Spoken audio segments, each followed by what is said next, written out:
पाकिस्तान ने श्रीलंका को one day series में व्हाइट वॉश कर दिया। पिंडी स्टेडियम में खेले गए मैच में पाकिस्तान ने श्रीलंका को 6 विकेटों से बआसानी शिकस्त दी। ग्रीन शर्ट्स ने 212 रन का हदफ 4 विकेटों के नुकसान पर 44.4 ओवर्स में हासिल कर लिया। फखर जमान और मोहम्मद रिजवान की शानदार 19 सेंचुरियां। मोहम्मद रिजवान 61 रन बनाकर नाकाबिल शिकस्त रहे। हुसैन तलत ने 42, बाबर आजम ने 34 रन बनाए।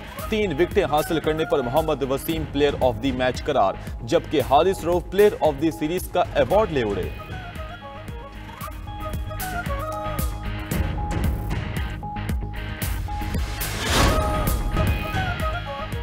शाहीनों ने भारतीय सुरमाओं को धूल चटा दी। एशिया कप राइजिंग स्टार्स में भारत ए को शिकस्त। पाकिस्तान मैच 8 विकेटों से जीतकर सेमीफाइनल में पहुंच गया। पाकिस्तानी बॉलर्स की बेहतरीन कारकर्दगी भारतीय टीम को 19वें ओवर में 136 रन पर आउट कर दिया। जवाब में पाकिस्तानी शाहीन्स ने हदफ 14वें ओवर में 2 विकेटों पर हासिल कर लिया। पाकिस्तान शाहीन्स के मुआज सदाकत 79 रन बनाकर नुमाया रहे।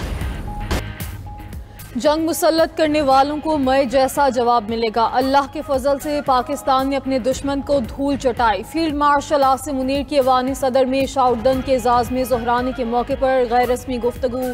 कहा कि भारत के खिलाफ जंग में अल्लाह ने पाकिस्तान को सरबुलंद किया। अल्लाह के शुक्रगुजार हैं जिसने हमें फतह दिलाई। ये कामयाबी अल्लाह की तरफ से है। मुसलमान जब अल्लाह पर भरोसा करता है तो अल्लाह दुश्मन पर फेंकी मट्टी को भी मिसाइल बना देता है।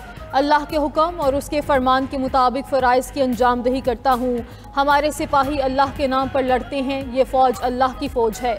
मुसलमानों का जज्बा ईमानी उनकी सबसे बड़ी क़ुव्वत है। फील्ड मार्शल ने गुफ्तगू में कुरानी आयात का हवाला भी दिया।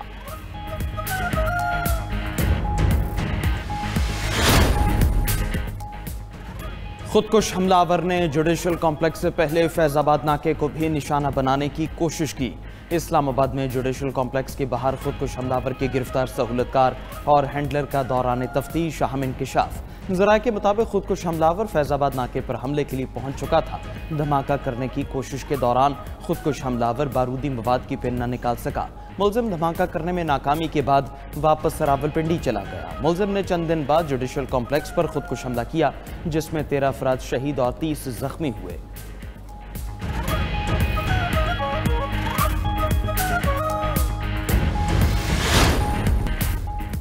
वफाकी आईनी अदालत की पहली कॉज लिस्ट जारी। आइंदा हफ्ते वफाकी आईनी अदालत में 3 बेंचेस मुकदमात की समाअत करेंगे। चीफ जस्टिस वफाकी आईनी अदालत Aminuddin Khan court room number 1 में मुकदमात सुनेंगे। Justice Hasan Azhar Rizvi court room number 2 में मुकदमात सुनेंगे। जस्टिस आमिर फारूक और जस्टिस के आगा पर मुश्तमिल 2 रुकनी बेंच कोर्ट रूम नंबर 3 में मुकदमात सुनेगा। साबिक कप्तान सरफराज अहमद को पाकिस्तान क्रिकेट बोर्ड में नई जिम्मेदारियां मिल गईं। ज़राए के मुताबिक सरफराज अहमद को पाकिस्तान शाहीन्स और पाकिस्तान अंडर 19 का इंचार्ज बना दिया गया। वो टीम्स के हमरा दौरा भी कर सकेंगे। सरफराज अहमद पाकिस्तान में होने वाली ट्रेनिंग और सीरीज में भी टीमों के साथ मौजूद रहेंगे।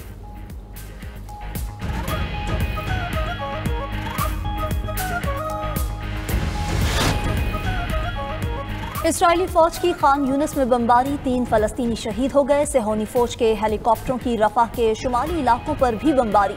उधर गजा में आर्मी फोर्स की तैनाती के लिए वोटिंग। अक़वाम मुत्तहिदा की सलामती कौंसिल में अहम मामले पर करारदाद कल पेश होगी। इसराइली हुकूमत की अमरीकी करारदाद के मुसव्वदे में तब्दीली की कोशिशें। इसराइली मीडिया के मुताबिक करारदाद का मतन तब्दील करने के लिए अमरीका पर दबाव डाला जा रहा है। इसराइली वज़ीर आज़म नेतन्याहू गजा अमन मंसूबे में सबसे बड़ी रुकावट हैं। वेनेजुएला अमेरिका के निशाने पर। अमेरिका की वेनेजुएला के साहिल से चंद मील दूर फौजी मशकों की तैयारियां। अमेरिका का सबसे बड़ा जंगी बेड़ा हज़ारों एहलकारों के साथ वेनेजुएला के करीब समुंदर में तैनात है। सदर वेनेजुएला का अमेरिकी फ़ौज की जंगी मशकों पर इजहार तशवीश। कहा कि अमेरिकी जंगी पॉलिसी खित्ते में अदम इस्तेहकाम पैदा कर रही है।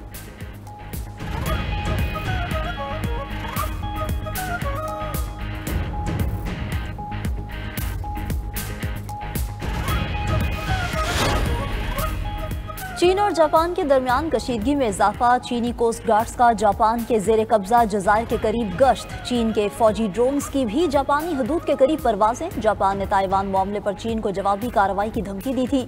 चीनी हुकाम का कहना है कि ताइवान हमारा हिस्सा है, इसे कोई नहीं छीन सकता।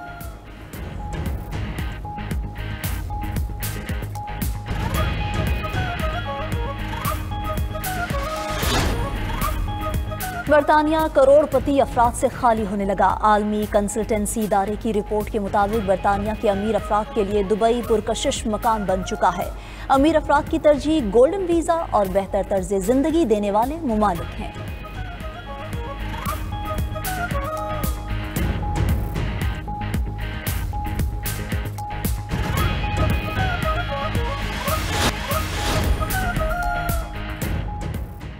तुर्बत में 3.8 शिद्दत के ज़लज़ले के झटके। ज़लज़ला पैमा मरकज़ के मुताबिक ज़लज़ले की गहराई 76 किलोमीटर और मरकज़ 13 किलोमीटर जनूब मगरिब में था। ज़लज़ले से किसी जानी या माली नुकसान की इत्तिला नहीं मिली। भारतीय तहकीकाती एजेंसी का दिल्ली धमाके के मुलजिम के साथी को गिरफ्तार करने का दावा। भारतीय एजेंसी NIA ने कहा कि जिस कार में धमाका हुआ वो आमिर रशीद के नाम पर रजिस्टर्ड थी। आमिर रशीद ने कार मुबैना तौर पर डॉक्टर उमर को फराहम की थी। भारतीय मीडिया आमिर रशीद की गिरफ्तारी की खबर 11 नवंबर को दे चुका। 16 नवंबर को आमिर रशीद की दोबारा गिरफ्तारी क्या भारत की नई साजिश है?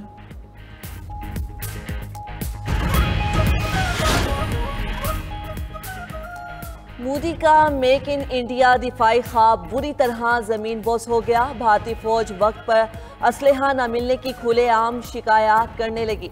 भारतीय chief of defence staff Anil Chauhan का भारतीय दिफाई सनत पर अदम एतमाद का इजहार। कहा कि दिफाई इस्लाहात यकतरफा अमल नहीं, सनत को सलाहियत के बारे में सच बोलना होगा। आप मुआहिदा करके वक्त पर डिलीवर ना करें, ये हमारी सनती सलाहियत का नुकसान है। बहुत सी कंपनीज कहती हैं कि उनकी मसनूआत 70% मकामी हैं। अमेरिकी सदर थाईलैंड और कंबोडिया के दरमियान जंग पर बरहम। दोनों ममालिक से जंग बंदी माहदे की पासदारी का मुतालबा कर दिया। ट्रंप ने थाईलैंड को धमकी दी कि माहदे की पासदारी न करने पर टैरिफ पर तिजारती मुज़ाकरात मुअत्तल किए जा सकते हैं। रवां हफ्ते थाईलैंड कंबोडिया पर सरहदी खिलाफ वर्जी का इल्जाम लगाकर मुआहदा मुअत्तल कर दिया था।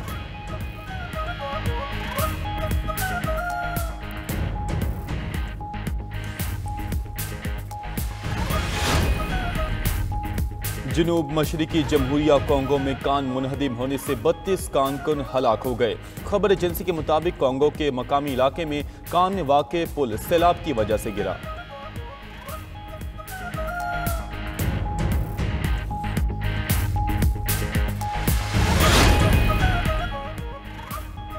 मैक्सिको में जेनजी तर्ज का मुल्क गिर पुरतशद्दुद एहतजाज। मुजाहिरीन ने नेशनल पैलेस पर कब्जा कर लिया, हिफाजती दीवारें गिरा दी। गैर मुल्की मीडिया के मुताबिक मैक्सिको में दारुल हुकूमत समेत 60 से जायद शहरों में मुजाहिरे।